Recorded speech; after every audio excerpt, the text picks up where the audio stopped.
1983 wasn't just another year in rock history. It was a crossroads. Classic rock was evolving, metal was breaking into the mainstream, and a new generation of artists was redefining what rock could sound like on radio.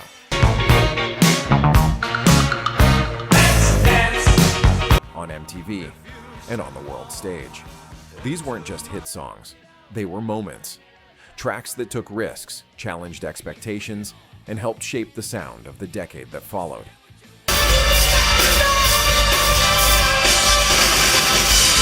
From stadium anthems to dark, introspective breakthroughs, these are 10 rock songs from 1983 we'll never forget, and why they still matter today. Yo, man, what's on TV? Number 10. Say What You Will Say. What You Will, Fast Way.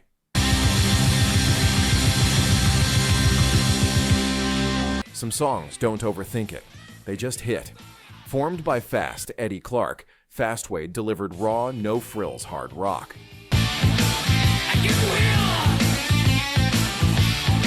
Recorded with Eddie Kramer, Say What You Will was loud, loose, and unapologetic. Fastway never went mainstream, but this track still hits like pure adrenaline. Number 9. Who's Behind the Door? Who's Behind the Door? Zebra.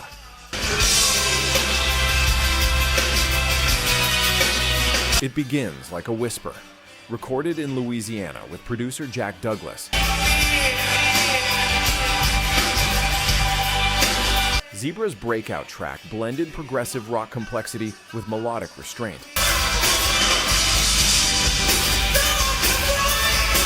Randy Jackson layered vocals, guitars, and keyboards into a song that felt mysterious and philosophical.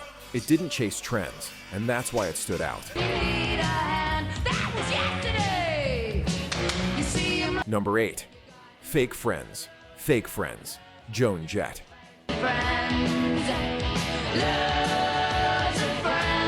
By 1983, Joan Jett had nothing left to prove, but plenty left to say. Fake Friends was her response to industry betrayal.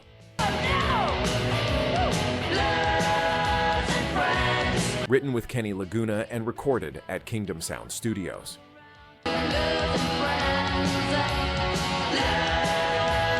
Musically, it stayed stripped down. Tight drums, cutting guitars and vocals sharp enough to draw blood. It wasn't about charts, it was about boundaries.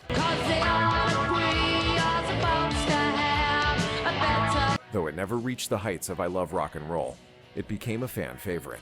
A reminder that Joan Jett didn't just sing rebellion, she lived it.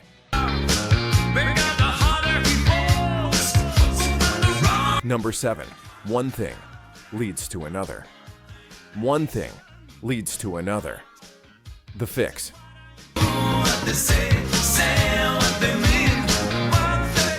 This song didn't explode. It crept in. From the first angular riff, One Thing Leads to Another felt tense, controlled, and uneasy.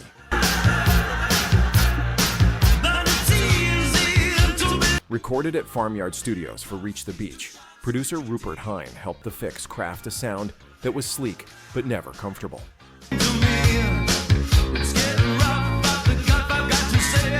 Singer Cy Curnin wrote the lyrics as a response to political dishonesty, hiding his frustration beneath abstract phrasing.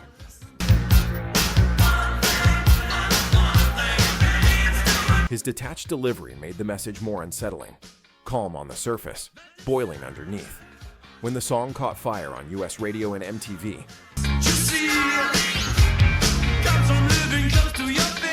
it cemented The Fix as one of the most intelligent voices of early 80s rock.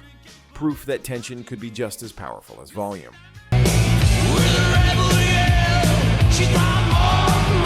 Number 6.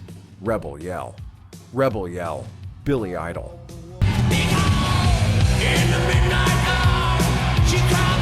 The name came from a bottle of bourbon.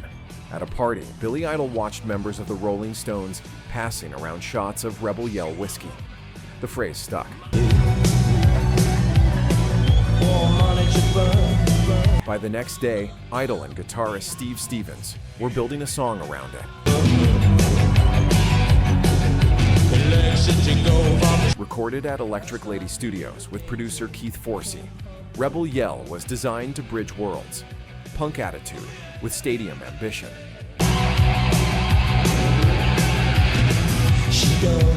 Synths pulsed underneath snarling guitars, while Stevens' rapid-fire solos injected urgency and flash.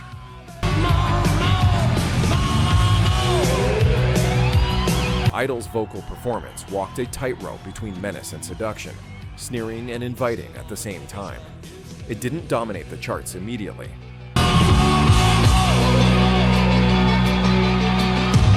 But MTV changed everything. The video turned Billy Idol into a global icon.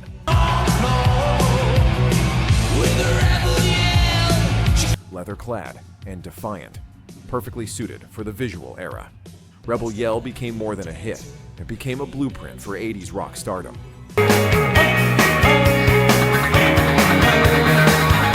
Number 5. New Year's Day. New Year's Day. U2.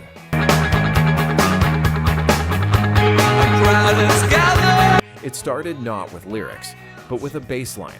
During rehearsals in Dublin, Adam Clayton began playing a simple, hypnotic figure. Slightly off-center, quietly insistent.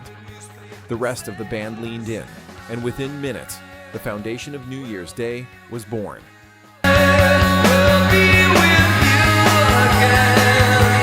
Recorded at Windmill Lane Studios for War, the song marked U2's evolution from post-punk outsiders into something much larger.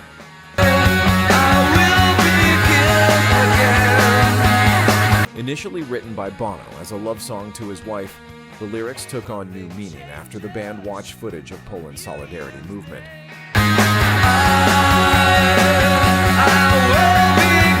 Romance gave way to resistance. The piano line added a mournful pulse.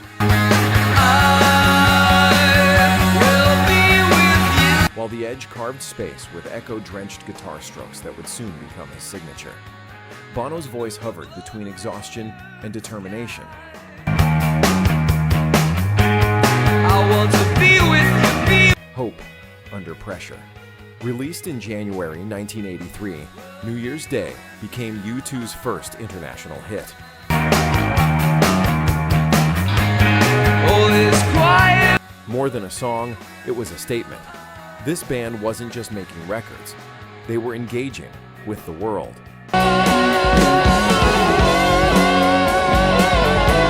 Number 4. The Flight of Icarus. Iron Maiden.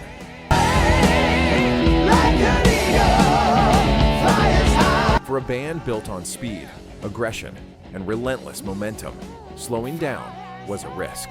But in 1983, Iron Maiden took that risk. To the first rays of light, and it paid off. Recorded at Compass Point Studios in the Bahamas for Peace of Mind, The Flight of Icarus marked a turning point.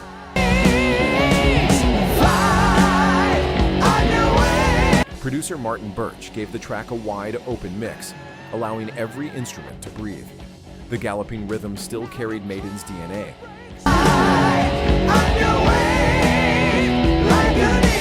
But this time, it moved with weight instead of velocity. Lyrically, Bruce Dickinson reimagined the Greek myth of Icarus.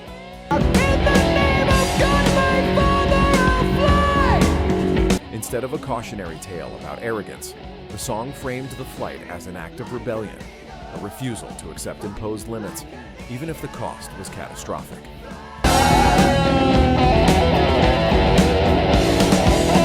Dickinson's vocal performance captured that duality perfectly, soaring with defiance while carrying a sense of inevitable consequence. Adrian Smith layered melodic guitar lines that added drama without overwhelming the song's restraint. Some longtime fans initially bristled at the slower tempo, but the gamble worked.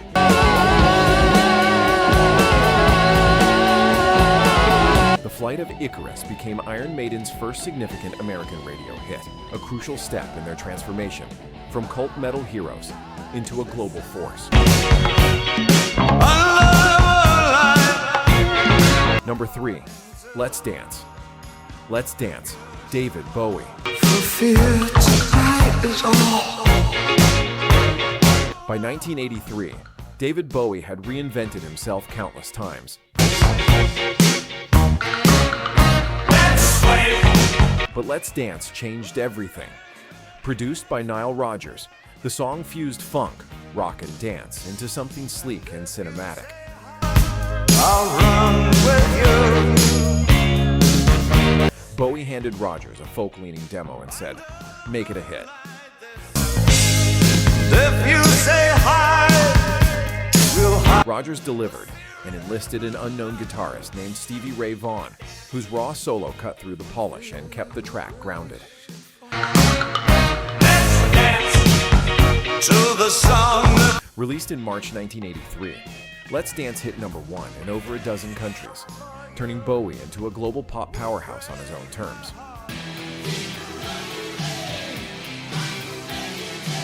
Number 2, Rock of Ages.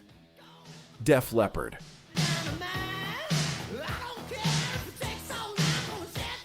The moment that strange countdown blares through the speakers, you know exactly what's coming. Rock of Ages was recorded at Parkgate Studios in England.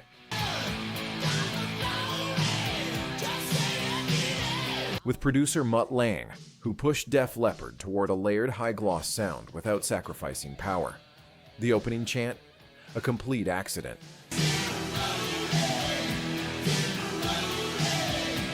Lange's nonsense warm-up that stuck. Joe Elliott later said it gave the song its own strange identity, like a rock hymn with a private language. Musically,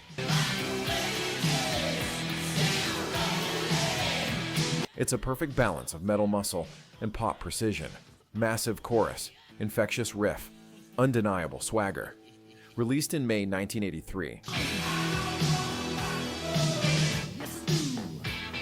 it helped Pyromania dominate MTV and radio, launching Def Leppard into arena-level superstardom and defining the sound of 80s hard rock.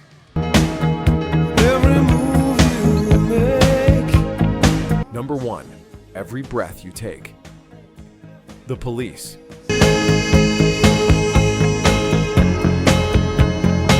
In the summer of 1983, one song quietly took over the world.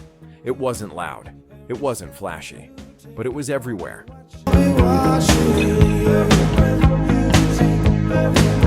Written by Sting during the collapse of his marriage, Every Breath You Take isn't a love song. It's obsession disguised as romance.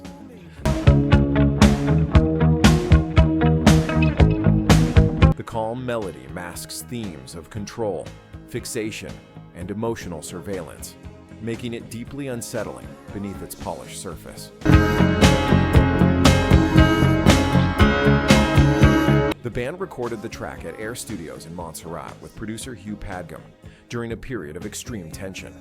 Sting and drummer Stuart Copeland reportedly recorded their parts separately to avoid physical confrontation.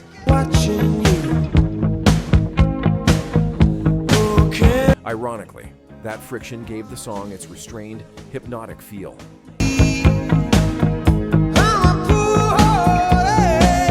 Sting played the bass line on a rare upright electric bass, while Andy Summers improvised the iconic arpeggiated guitar riff in a single take.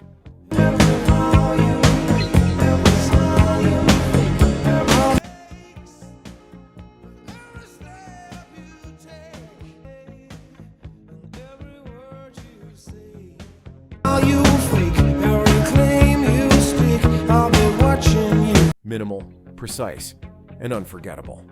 The song spent 8 weeks at #1 on the Billboard Hot 100 and dominated charts worldwide.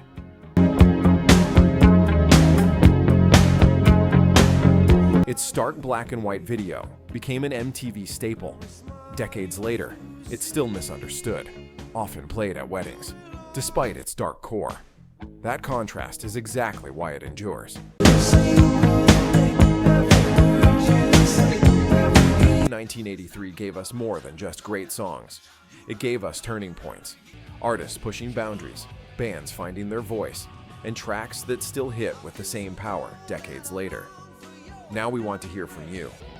Which 1983 rock song still gives you chills every time it comes on? Did we miss one that deserves a spot on this list? Drop your picks in the comments. And if you're not ready to leave the 80s behind just yet, check out our next video, 10 rock songs from 1987 we'll never forget. More anthems, more legends, and a whole new chapter of rock history waiting to be played.